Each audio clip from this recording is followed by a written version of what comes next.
welcome. Welcome to Game Domain. On this Halloween day, we have quite the story to tell. The one of Ben Drowned. Created by Alex Hall in 2010, it's a creepypasta based on the Legend of Zelda Majora's Mask, separated into 3 arcs written from 2010 to 2020. Ben Drowned is one, if not the most popular creepypasta of all time. It has pioneered many of the tropes now common in the medium, and shown the many ways to use the internet to create a fascinating narrative, in which the readers have a say in the way the story unfolds. Without further ado, sit back, relax, and prepare yourself for the frights as we go through one of the classics. The first arc, The Haunted Cartridge. Our story starts in September of 2010, with a college student named Jay Decibel. The youngster had just moved into his dorms for his sophomore year, and an old friend of his gifted him an old Nintendo 64. It came with a yellow controller and a copy of Super Smash Bros. 64. However, Jay Decibel quickly grew bored of constantly playing Smash, and decided to scour the local garage sales over the weekend. For his troubles, he gained copies of GoldenEye, F-Zero, and Pokemon Stadium. As he was heading back home, however, a particular house caught his attention. He was greeted by an old man with an odd sort of aura to him. While he did not look weird physically, Jay Decibel still got displeasing vibes from him. Jay Decibel asked if he had any games to sell. The old man replied in the affirmative, and instructed him to wait while he went to fetch what he had. While waiting, our college student noticed a weird sort of mask that looked a little like Majora's Mask from the Legend of Zelda game that had been released 11 years prior, and one that he was particularly looking for during his little shopping trip. When the old man came back, he handed Jay Decibel a gray Nintendo 64 cartridge with the only word Majora written on it. Odd coincidence. The old man explained that it used to belong to a boy of around the same age as our protagonist, who unfortunately didn't live here anymore, and that as a result he offered to give the game for free. Jay Decibel took the offer without hesitating, and was prompted to make his way back home, but not before the old man wished him well, and sent him away by saying, "Goodbye then." At least, that's what Jay Decibel thought he heard, but when he got home and booted the game, there was a lone save file sporting the name Ben. Our college boy concurred that the old man, in his senility, mistook him for a certain Ben he used to know.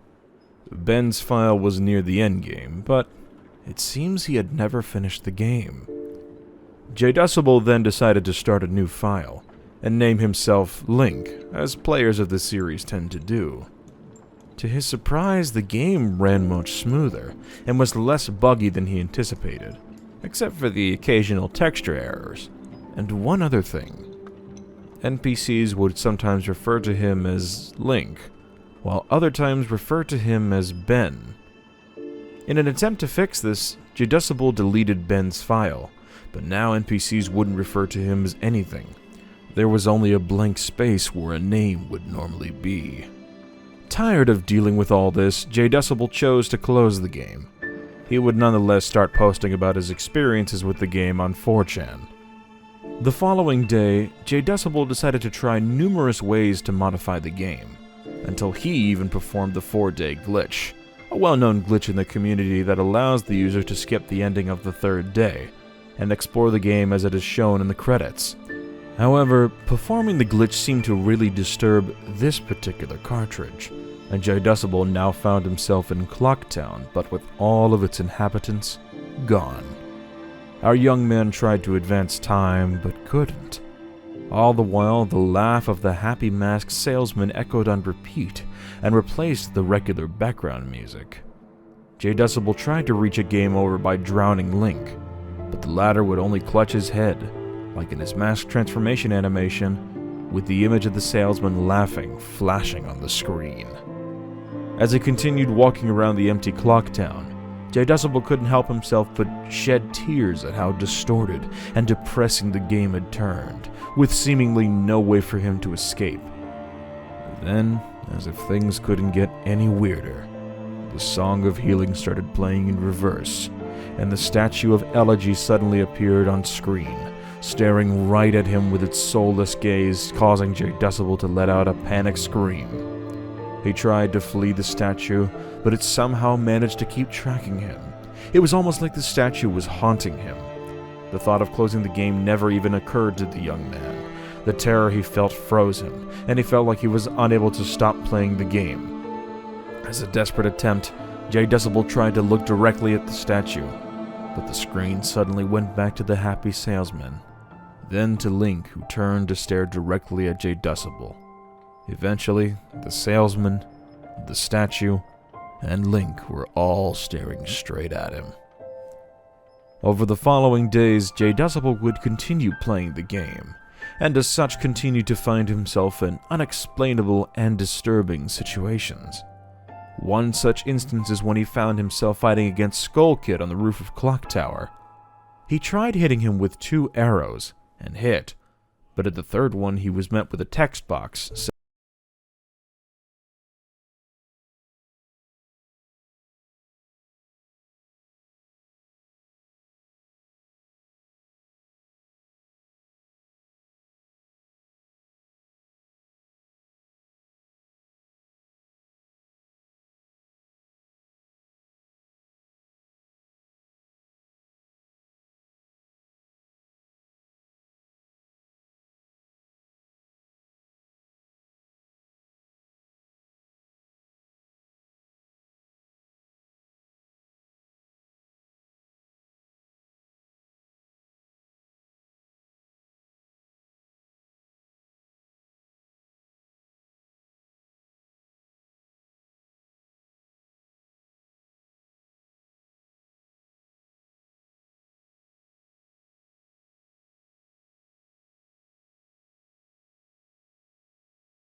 a third video titled Drowned.wmv, in which he explores the Drowned save file.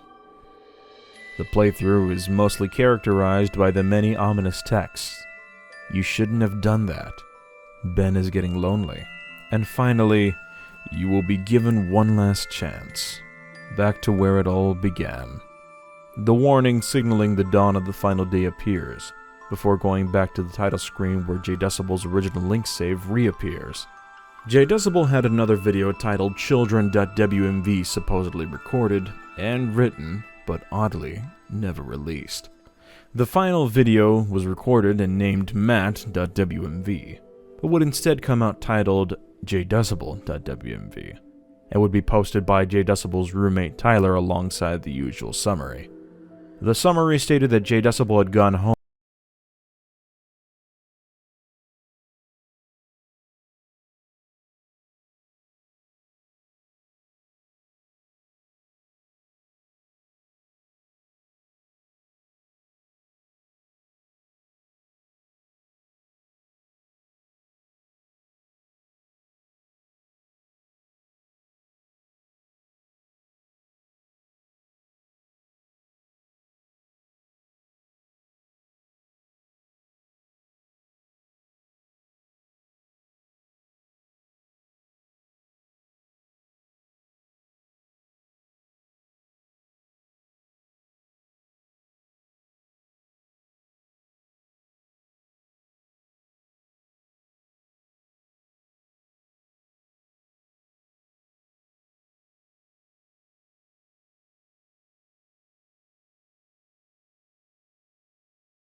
It was also revealed that a member named Alex recently betrayed the cult, and that members believe in an end-of-times prophecy given by their deceased prophet Kelbus in 1998. This prophecy suggested that the moon was going to destroy the Earth.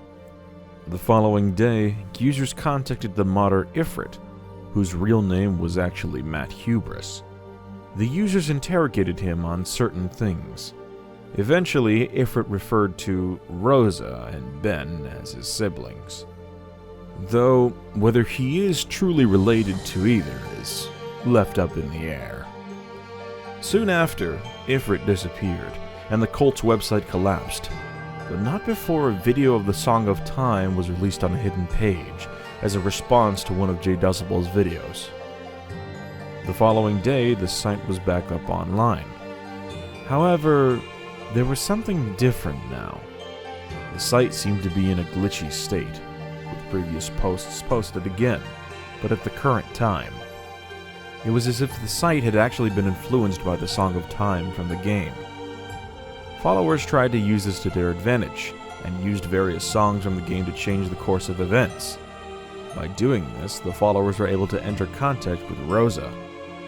Rosa confirmed that her brother Matt had disappeared, as well as moderators Inside, Neko, and Duskworld23, who were to be ascended, aka sacrificed.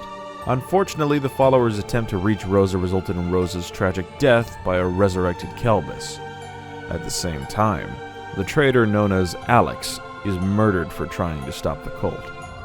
Alex wouldn't stay dead for long, however, as it is discovered that the website loops every 3 days, just like in Majora's Mask, meaning that Alex was still alive in this new cycle. On September 20th, the author of the Creepypasta, Alex, was forced to put a stop to the ARG due to financial difficulties. However, thanks to some generous donations, the website was kept up. Following this donation, it seemed that the story was picking back up after some changes were made to the site. In these changes, users found several hidden files that contained things like used assets and documents that seemed aimed directly at them. Amongst this, they discovered the 59th file, mhftt.txt. This file seemed to be a message written by moderator Ifrit before he disappeared. The text in the file speaks of a follower of the story named Cade Ryukazi Hendricks, who spoke with Rosa before her death. Apparently, Hendricks' life was being threatened by who was assumed to be Kelbis. Ryuzaki would release videos indicating that he does feel like his life is at risk. However, those videos are seen as ambiguous canon, since they don't tend to be referenced much later. 1 month later, a video by Ben was released on J Decibel's channel. This video signaled that the arc would be coming to an end, with new changes appearing on the Moon Children site. On February 17, 2011, a brand new forum titled Within Hubris was launched for users for the next part of the story. In this forum, it was discovered what seemed to be the spirits of former members of the cult.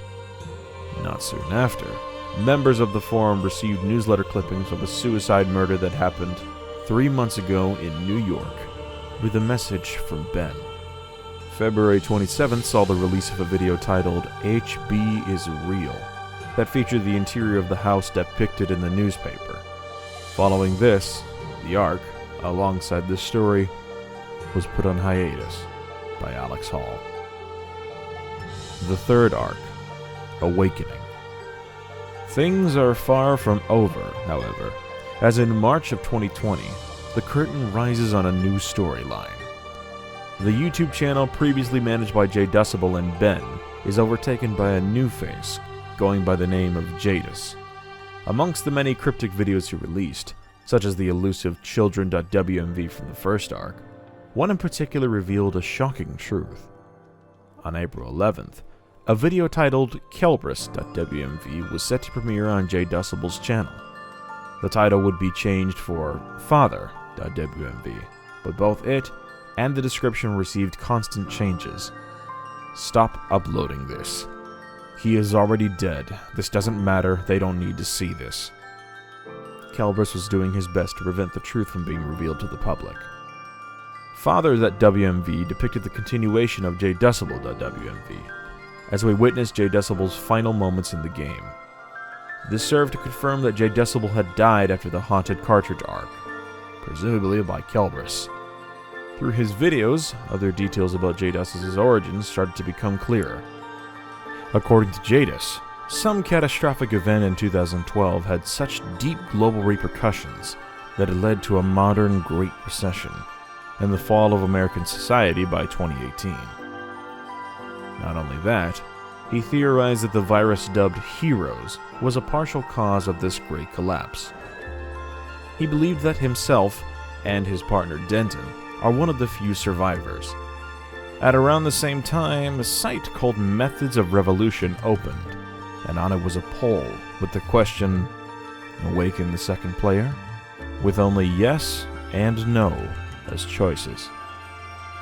As users found this poll, they voted, and the final result was a 70-30 win for yes.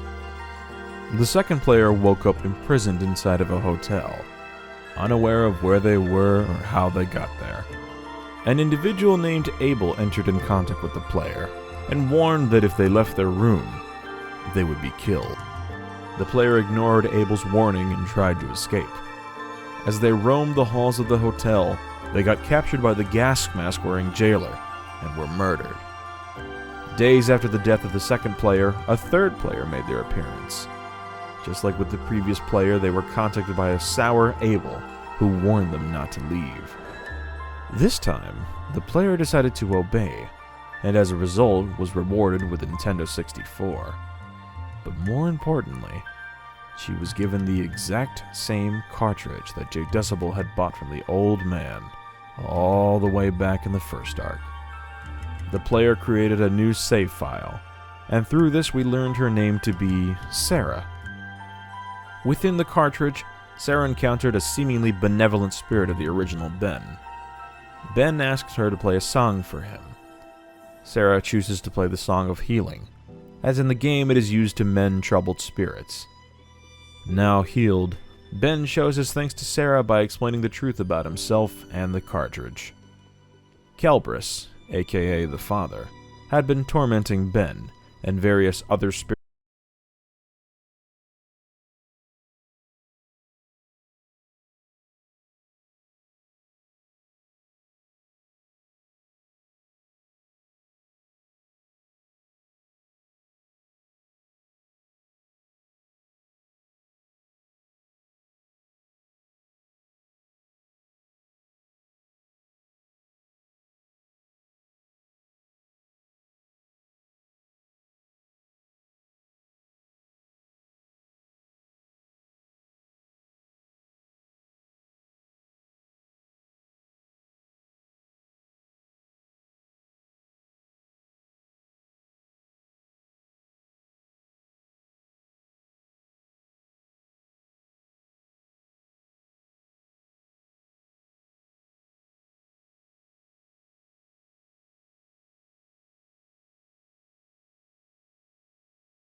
transported to the Chamber of Sages, and then two engaged in a battle to the death, with Link making use of the Fierce Deity mask.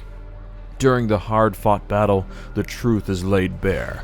Sarah was not just fighting Link, she was fighting her predecessor, VID, the hero from the start of this story. Despite a valiant effort, Sarah unfortunately met her end at the hands of VID. Just before the video ends, a link could be seen on screen, which led to a site called eternityproject.com. The users could access the site and check on the status of the characters of the story. The Eternity Project site was founded by the members of a group called The Family, whose goal was to ascend out of this world to avoid an upcoming world-ending apocalypse in 2020. Abel contacted the users and gave them access to the Heart of World Alpha, another name for the haunted cartridge. Users could upload a code that Abel hoped would prevent the cartridge's world from imploding. The users got to work and tried sending in many codes. One user got through, and their efforts led to the resurrection of Sarah in Clocktown. However, Sarah did not have her adult mask or her Ocarina of Time. She entered a building that led her to a space with Rosa and all the other humans digitized within Majora's Mask. Without the Ocarina, and with only 12 hours left before the crash of the moon, everyone debated whether to let the moon crash, or to have Sarah perform the Day 4 glitch, knowing that it could unleash the Father. Sarah stood up and left for the observatory. Sarah intended to perform the glitch, but the actual choice was left in the hands of the users. The users voted to perform the glitch. Doing so returned the game to its glitch state. This was what Ifrit wanted all this time, for Sarah to perform the Day 4 glitch and revive the Father, so that he could shape the world the way he wanted it. Instead of the inhabitants, Clocktown was now full of worshippers of the Father. The happy masked salesman could be seen burning at a stake near Ifrit, with 7 banker characters praying to the burning salesman. One of those bankers went to Sarah's side and asked her to join the cult of the Father. She refused, which caused the banker to say, "You shouldn't have done that." In order to avoid all the insanity in town, Sarah decided to take cover inside of Clock Tower, where VID and a now freed Ben were hiding. VID explains that he only fought Sarah in an attempt to stop her from performing the glitch he did a decade ago. VID reveals that he had actually been made the protector of World Alpha, but that despite his best efforts, the worst case scenario still happened, and everything was Sarah's fault. Nevertheless, VID took the decision to give the girl his role as the protector of this world.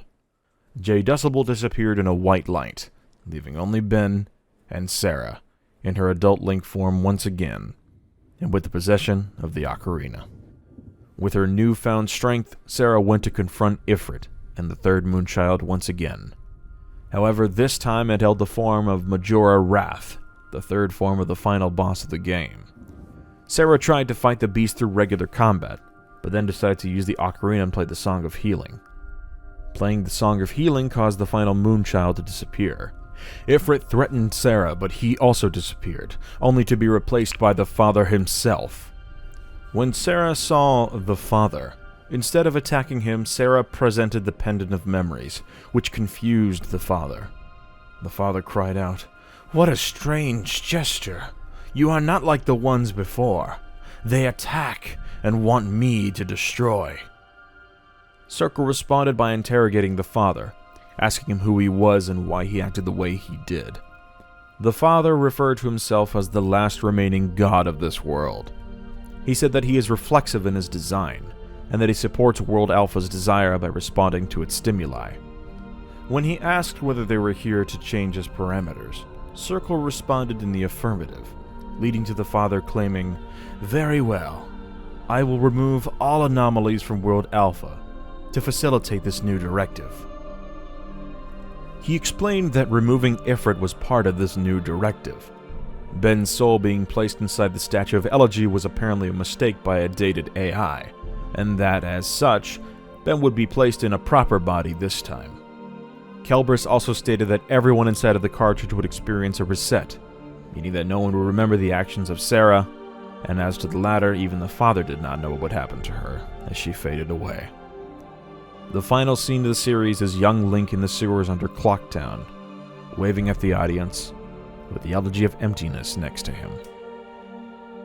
Whew, what a ride. I hope you all enjoyed this dive through the long and complex story concocted by Alex Hall. Hopefully we managed to scare you a little on this spooky day. Happy Halloween, everyone, and see you in the next video.